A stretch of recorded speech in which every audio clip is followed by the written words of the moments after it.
Hey everyone, I'm doing a quick review on my new Sony A6300 and the accessories and modifications that I've done to it so far. First of all, let me just say that this has been an amazing camera. I've only had it for about a month, but it's been a pleasure to use. The first item I want to talk about is the SmallRig A63 camera cage.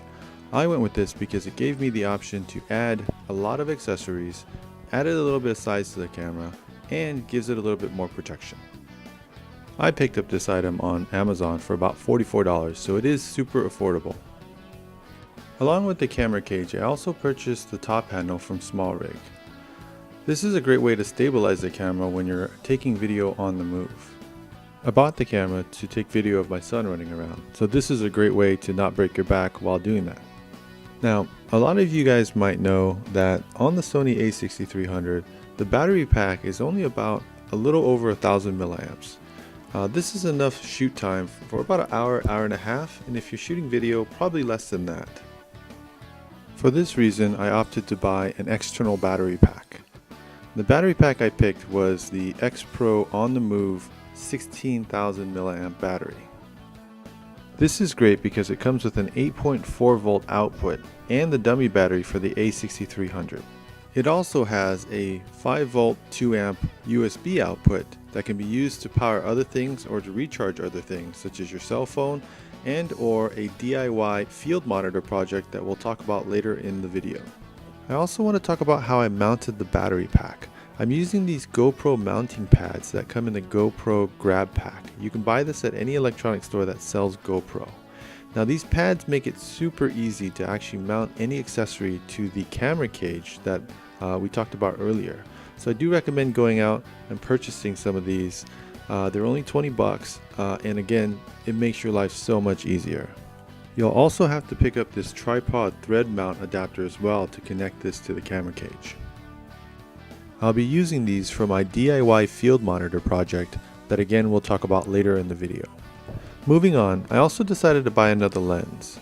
The kit lens that came with the camera is a nice, small, easy to carry around, easy to use lens, but just wasn't versatile enough for me. So I went out and purchased a Sony 18 to 105mm f4G lens with image stabilization built in. This lens takes really sharp pictures and is great for video, especially with the mechanical zoom. You get this very fluid in and out motion when you're trying to zoom into objects. Now with this lens, I also purchased a Hoya NXT UV filter for the lens. Now I know this doesn't really add any quality to the images, but it does add some protection for the lens, and so if you are going to purchase another lens, I do recommend buying a UV filter with it as well. Now the next accessory I'm going to talk about is the Sony Bluetooth microphone system. This comes with two pieces. One piece plugs into the hot shoe mount on your camera, and the other piece is basically the Bluetooth microphone. So you can pretty much do interviews wirelessly, and you can have someone talking into the microphone piece, which has a microphone built into it, but it also gives you the option to plug in a squid mic. So that's actually a really great option so that you don't have to have something that's really large hanging out that you can see on the camera.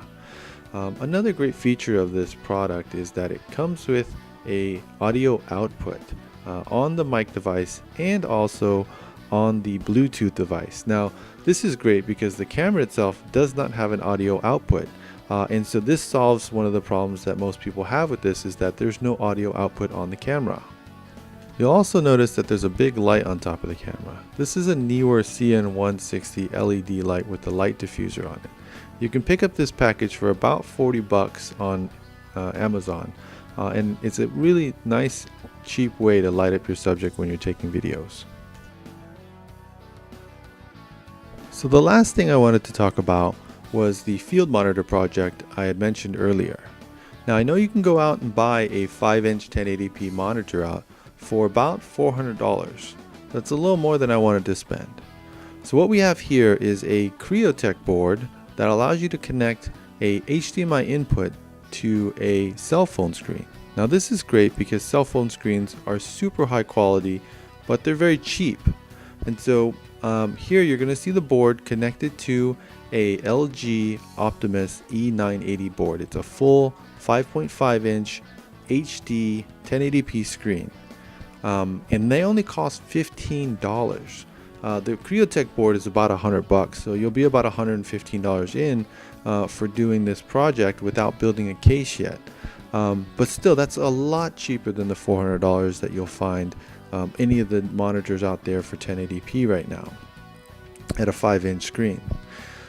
Let me know what you think about this. Let me know if you've actually done this or if you have thought about this and what your thoughts are on if this will work, because the Creotech board is still in beta and they're still building it. You can order it and you can use it, but you do need to know a little bit of programming, which I don't think will be hard to do if you're just taking an HDMI input from the camera. Again, if you have any questions, let me know. I would love to hear your thoughts and comments, and until next time.